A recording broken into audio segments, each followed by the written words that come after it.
अस्सलाम वालेकुम। आज हम पढ़ेंगे classical classification of the state by Aristotle, यानी जो क्लासिकल क्लासिफिकेशन और पुरानी रियासतों की पुरानी जो तकसीम है जो अरस्तु ने की है। अरस्तु ने रियासतों की तकसीम दो बुनियादों पर की है। एक बुनियाद ये कि उस रियासत के हुक्मरानों की तादाद पर, दूसरी वो कि वो रियासत का हुक्मरान किसके लिए काम करता है, अपने फ़ायदे के लिए या लोगों के फ़ायदे के लिए काम करता है। पहले हम बात करेंगे कि पहले उसूल पर, जब रियासत के हुक्मरानों की तादादों की बुनियाद पर जब उसने ये क्लासिफिकेशन अरस्तु ने की है। अरस्तु ने कहा है कि जब रियासत का हुक्मरान एक हो तो उसको मुनार्की कहते हैं, लेकिन तब मुनार्की कहेंगे जब वो रियासत का हुक्मरान लोगों की भलाई के लिए और लोगों की अच्छाई के लिए, लोगों की फलाह के लिए, माशरे की तरक्की के लिए काम करता हो। लेकिन अगर वो माशरे की तरक्की के लिए और लोगों की अच्छाई के लिए काम नहीं करता हो, सिर्फ अपने बारे में सोचता हो, तो उसको हम मुनार्की नहीं कहेंगे, उसको हम टायरनी कहेंगे।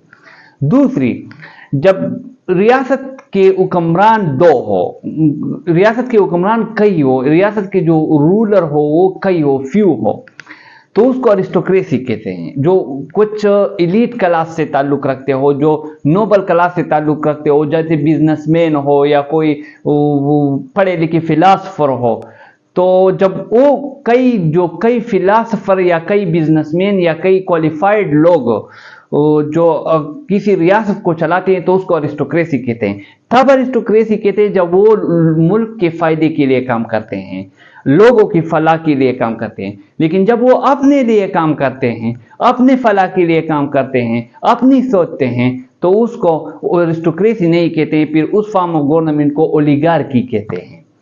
नंबर 3, जब रियासत के हुक्मरान कई हो, जब एक रियासत के कई हुक्मरान हो तो उसको हम पॉलिटी कहते हैं। पॉलिटी तब कहते हैं जब वो रियासत के हुक्मरान रूल बाई मेनी, जिसको जमहूरी निज़ाम भी कहते हैं, जैसा कि जमहूरी निज़ाम है, डेमोक्रेसी है। अब जब पॉलिटी तब कहेंगे जब वो कई लोग, जब बहुत सारे लोग मुल्क के फायदे के लिए काम करते हो, तब उसको जमहूरी निज़ाम यानी पॉलिटी कहेंगे। इसमें मिडिल क्लास के लोगों के पास पावर होते हैं, जैसा कि आप और हम इलेक्ट होते हैं, एमपीए इलेक्ट होते हैं, एमएनए इलेक्ट होते हैं, और फिर जब एमएनए एमपीए इलेक्ट होते हैं, हमारा ताल्लुक किसी बड़े ख़ानदान से नहीं होता है, लेकिन लोग हमें इलेक्ट करते हैं।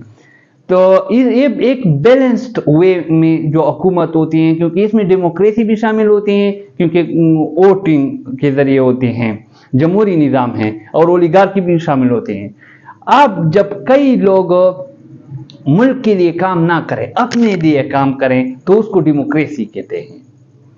डेमोक्रेसी एक बेस्ट फॉर्म ऑफ गवर्नमेंट है, क्योंकि इसमें जो लोग होते हैं, इसमें बहुत सारे लोगों की हुकूमत होती है। जैसा कि बहुत सारे लोगों की हुकूमत से हमारा ये मतलब है कि अवाम की हुकूमत होती है। अवाम अपनी मर्जी से हुक्मरान लाते हैं, वोटिंग के ज़रिए असम्बली में अपने नुमाइंदगान भेजते हैं, और फिर उस नुमाइंदगान में जो मेजॉरिटी पार्टी है उसमें उसका लीडर जो होता है वो प्राइम मिनिस्टर इलेक्ट होता है, हम लोग उसको इलेक्ट करते हैं, जो अवाम की हुकूमत होती है। तो ये democracy best form of government है। ये इसलिए है कि इसमें हुजूम की हुकूमत होती है, और हुजूम की जो हुकूमत होती है वो वक्ती जज्बात से फैसले लेते हैं, वक्ती जज्बात से फैसले लेते हैं, यानी वो अकली दलाइल से फैसले नहीं लेते। खासतौर पर डायरेक्ट डेमोक्रेसी में जो पिछले ज़माने में होती है यूनान में, और ये इसमें जो डेमोक्रेसी में मेजॉरिटी की हुकूमत होती है, जैसा कि पाकिस्तान में डेमोक्रेसी में जब आप मेजॉरिटी आपके पास आ जाए तो आपकी हुकूमत हो जाती है। अब ये जो मेजॉरिटी होती है माइनॉरिटी पर जुल्म करती हैं, एक वजह ये भी है इसके बेस्ट फॉर्म होने की वजह से। अब इसमें जो असल लोगों की तादाद तो ज़्यादा होती है, क्योंकि ये रूल ऑफ मेनी होता है, तो पेचीदा मसाइल के बारे में सही पता नहीं होता है, ख़ासतौर डायरेक्ट डेमोक्रेसी में। Thank you.